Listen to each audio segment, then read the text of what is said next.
Assalamualaikum warahmatullahi wabarakatuh. Saya di sini Putri Zevinka dan rekan saya Aji Nugraha dalam mata kuliah Dinamika Politik Keamanan Global. Kami di sini akan membahas sedikit tentang kerjasama regional. Dan studi kasus yang kami ambil adalah peranan ARF atau ASEAN Regional Forum dalam mengatasi konflik Laut Tiongkok Selatan. Nah, bisa dilihat di sini, kerjasama regional adalah kerjasama antara beberapa negara dalam satu wilayah atau kawasan yang memiliki tujuan sama. Kerjasama mencakup bidang politik, ekonomi, sosial, dan budaya. Kami juga mengambil pengertian kerjasama regional menurut Joseph Nye dalam bukunya International Regionalism, yaitu sejumlah negara terbatas yang dihubungkan dengan geografis dan tingkat ketergantungan timbal balik. Nah, sedikit mengingatkan bahwa kasus yang kami ambil adalah berjudul peran ARF dalam mengatasi konflik Laut Tiongkok Selatan. Menurut kami kasus ini termasuk tradisional isu, dan kenapa bisa tradisional isu akan dibahas di slide selanjutnya. Nah, bisa dilihat di sini, saya akan menjelaskan sedikit tentang Laut Cina Selatan. Laut Cina Selatan berada di bagian tepi Samudra Pasifik, mencakup daerah Singapura ke Selat Taiwan sekitar 3.500.000 km persegi. Dan bisa dilihat di slide ini bahwa ada 9 garis klaim Cina, yaitu bisa disebut 9 garis putus-putus yang berwarna merah. Nah, bisa terlihat jelas di sini bahwa ini adalah Laut Cina Selatan yang diklaim oleh negara-negara yang merebutkan Laut Cina Selatan itu sendiri. Nah, lanjut di sini adalah ASEAN Regional Forum atau ARF itu sendiri. Dan anggota negara dari ARF adalah Indonesia, Brunei Darussalam, Kamboja, Laos, Vietnam, Myanmar, Malaysia, Singapura, Thailand, Filipina. Dan terdapat 10 negara mitra bicara ASEAN, yaitu Amerika Serikat, Kanada, Tiongkok, India, Jepang, Korea Selatan, Rusia, Selandia Baru, dan Uni Eropa. Lalu ada beberapa negara kawasan, yaitu Papua Nugini, Mongolia, Korea Utara, Pakistan, Timor Leste, Bangladesh, dan Sri Lanka. Sebagai suatu forum dialog, ARF memiliki peran instrumental bagi penciptaan dan pengembangan transparansi, peningkatan kepercayaan, dan menghindarkan atau mengurangi rasa curiga antar peserta untuk meningkatkan keamanan negara itu sendiri.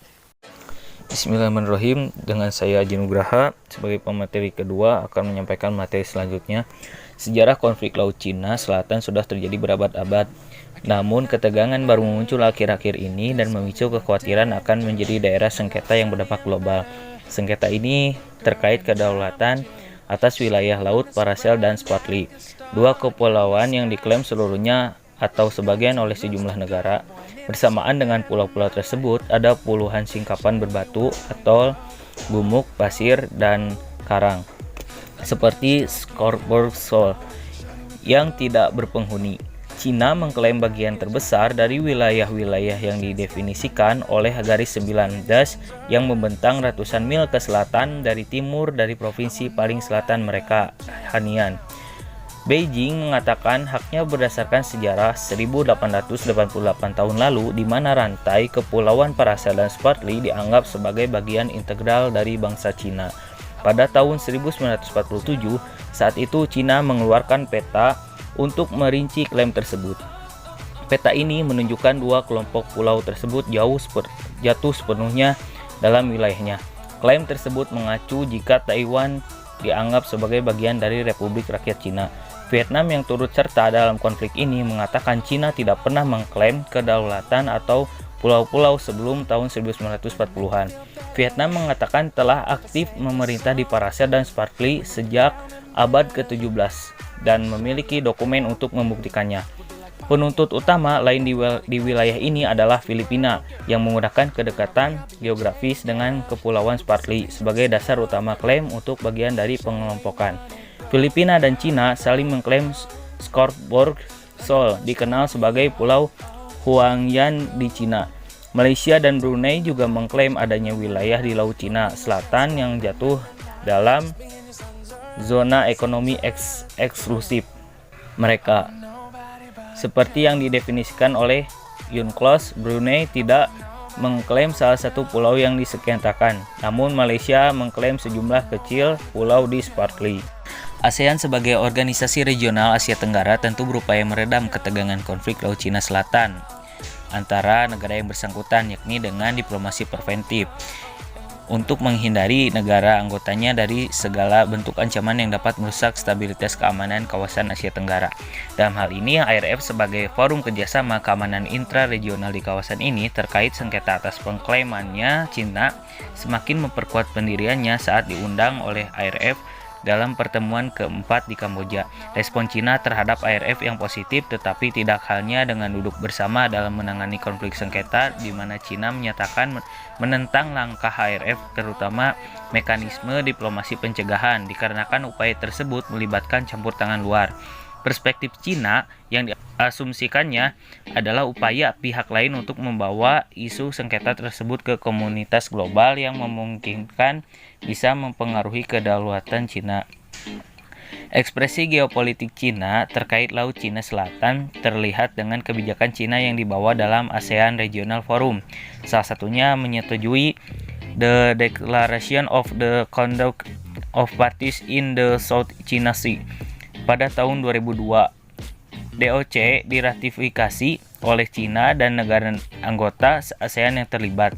Dalam DOC disepakati bahwa negara anggota ASEAN, terutama Vietnam, Filipina, Malaysia, Brunei Darussalam, serta Cina, mengkonsolidasi serta memperbaiki kembali hubungan yang sempat meregang akibat konflik perebutan wilayah. Disepakati pula untuk terus menjaga kerjasama dan hubungan tetangga yang baik, yang saling percaya satu sama lain, dan menyepakati tidak akan jadi isu internasional dan isu multilateral.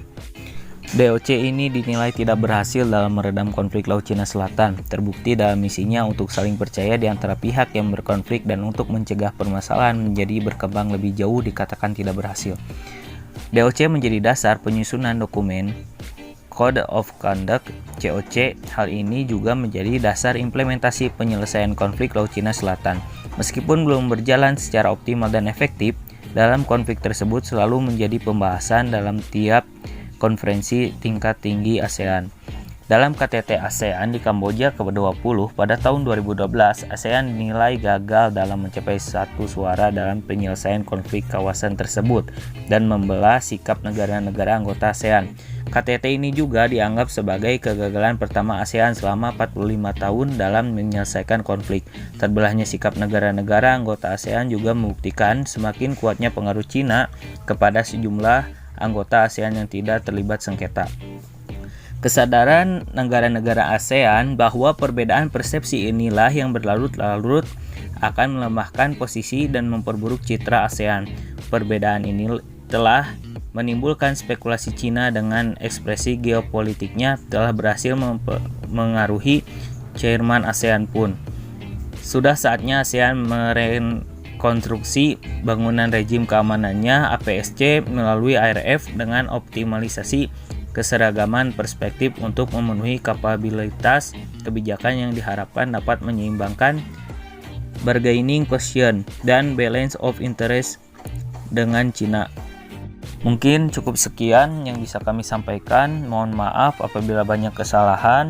Terima kasih atas perhatiannya. Wassalamualaikum warahmatullahi wabarakatuh.